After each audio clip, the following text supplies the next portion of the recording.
For nearly 25 years in Washington, one question followed Senator Lindsey Graham everywhere he went.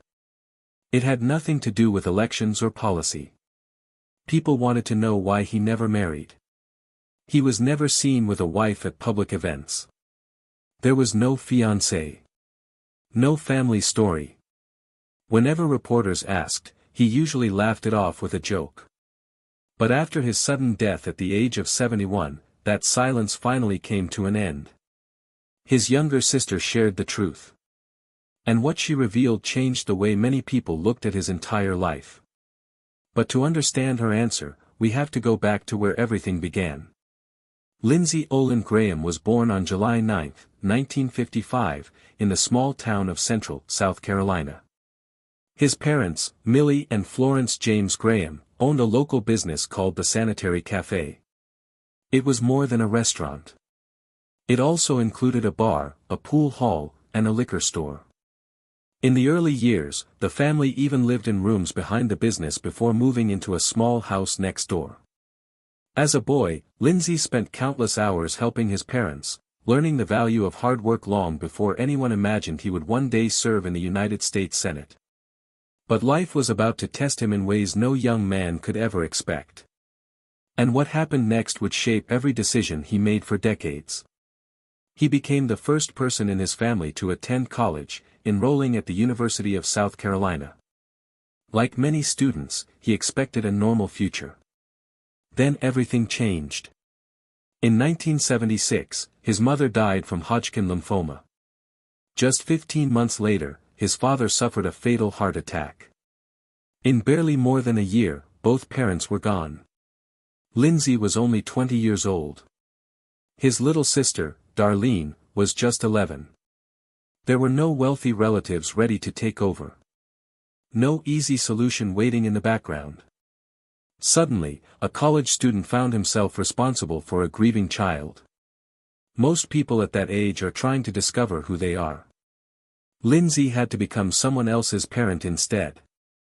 But would he really take on that enormous responsibility? He did exactly that. Rather than send Darlene to live with distant relatives, he chose to keep her close and raise her himself. It was a decision that would define his life far more than any election victory ever could.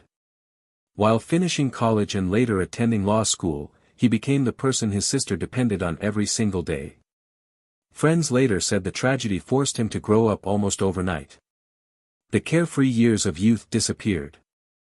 In their place came duty, sacrifice, and responsibility. Those qualities stayed with him for the rest of his life. But balancing school and parenting was only the beginning. An even bigger challenge was waiting. After earning his law degree, Graham entered the Air Force Judge Advocate General's Corps. In 1982, he began active military service. To make sure Darlene would receive military health care and benefits, he legally adopted his own sister. From that moment on, he wasn't simply acting like a guardian. He became her legal parent.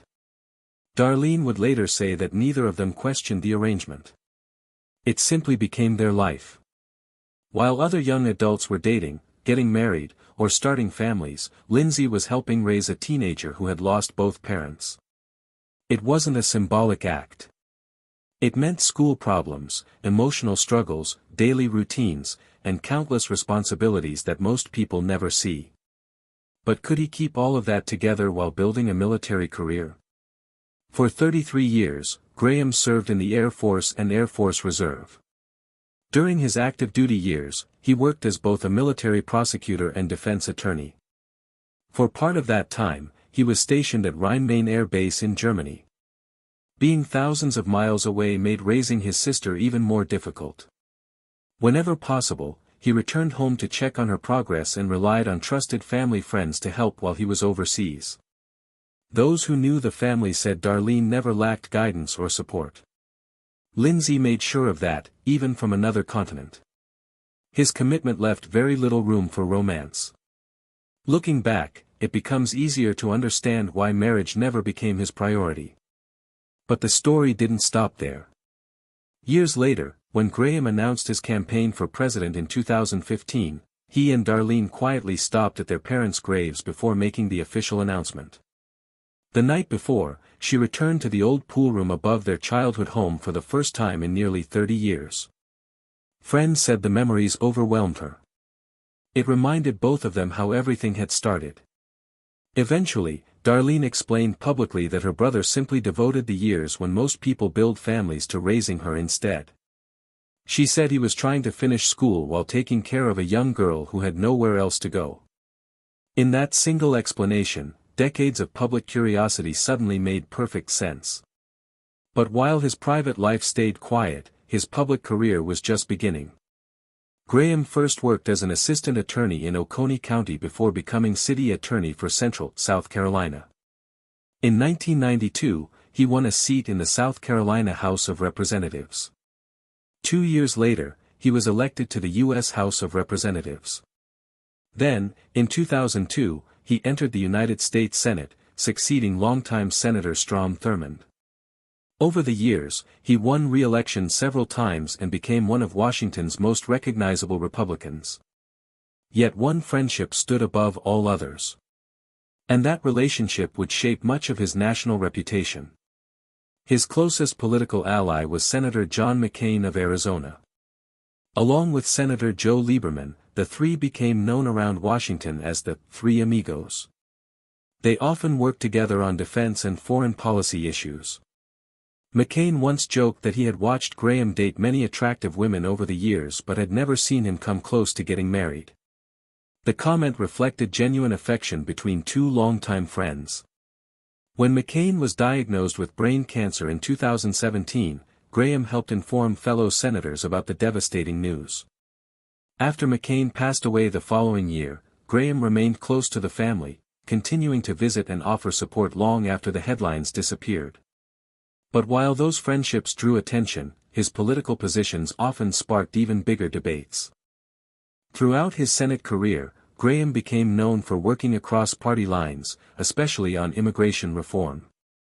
He partnered with Democratic Senator Ted Kennedy to push for legislation that combined stronger border security with changes to the immigration system and a path to legal status for many undocumented immigrants under strict conditions.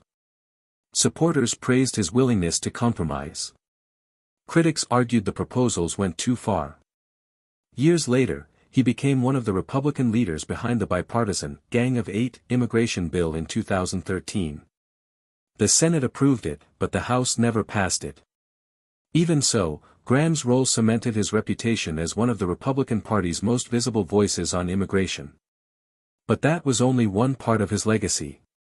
Drawing on his military background, Graham consistently argued for a strong American military and active leadership overseas.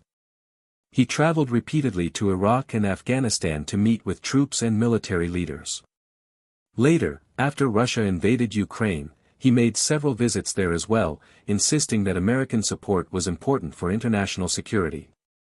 Whether discussing NATO, China, terrorism, or the Middle East, his views remained remarkably consistent throughout his career. Supporters admired that consistency. Critics believed he was too willing to support military involvement abroad. Whatever people thought of his policies, few questioned his commitment. Yet one question about his personal life simply refused to disappear. When Graham ran for the Republican presidential nomination in 2016, reporters repeatedly asked who would serve as First Lady if he became president. Instead of becoming irritated, he usually responded with humor. He joked about the situation and kept the conversation moving. Very few people realized those jokes covered a deeply personal story that he rarely shared. At the same time, his political identity was changing. During the 2016 campaign, he harshly criticized Donald Trump, even calling him a race-baiting bigot after Trump's proposal to ban Muslims from entering the United States. Trump responded by publicly revealing Graham's cell phone number during a rally. Yet politics has a way of surprising everyone. What happened after that caught many people off guard. Following John McCain's death in 2018, Graham gradually became one of Trump's closest allies in the Senate. The shift transformed his public image. From 2019 to 2021, he chaired the Senate Judiciary Committee, playing a major role in confirming federal judges. Later, he became chairman of the Senate Budget Committee, remaining active in national debates until the very end of his life.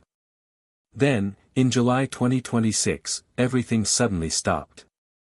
Lindsey Graham died on July 11, 2026, after what was first described as a brief illness.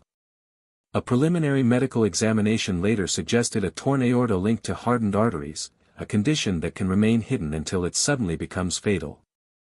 The news shocked Washington because he had recently returned from an overseas trip and still had major public appearances planned. Tributes arrived from both political parties. Meghan McCain described him as family.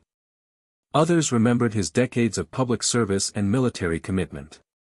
Yet among all those messages, one voice mattered more than any other. Darlene Graham Nordun finally explained why her brother had never married. Now a mother herself, she said Lindsey made a promise when they lost their parents. He told her he would take care of her. And he never broke that promise. According to her, raising his little sister became more important than building a family of his own. He never treated it as a burden. He simply accepted it as his responsibility and lived by that decision for the rest of his life. After his death, South Carolina Governor Henry McMaster appointed Darlene to complete the remainder of her brother's Senate term.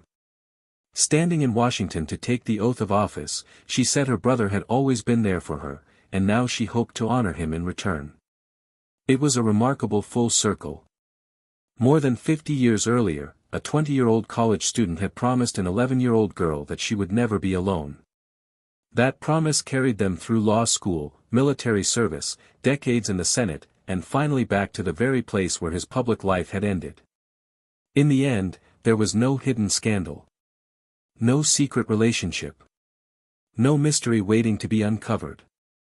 The answer was far simpler, and perhaps far more powerful. Lindsey Graham never married because he had already devoted himself to a family. Long before Washington knew his name, he had chosen to raise his younger sister after tragedy tore their family apart. Every joke about bachelorhood, every light-hearted answer to reporters, and every unanswered question quietly rested on that single decision. It was a sacrifice made without fanfare, kept private for decades, and finally revealed only after he was gone. Sometimes the stories that stay hidden the longest are not the ones filled with scandal. They are the ones built on love, duty, and a promise that never faded.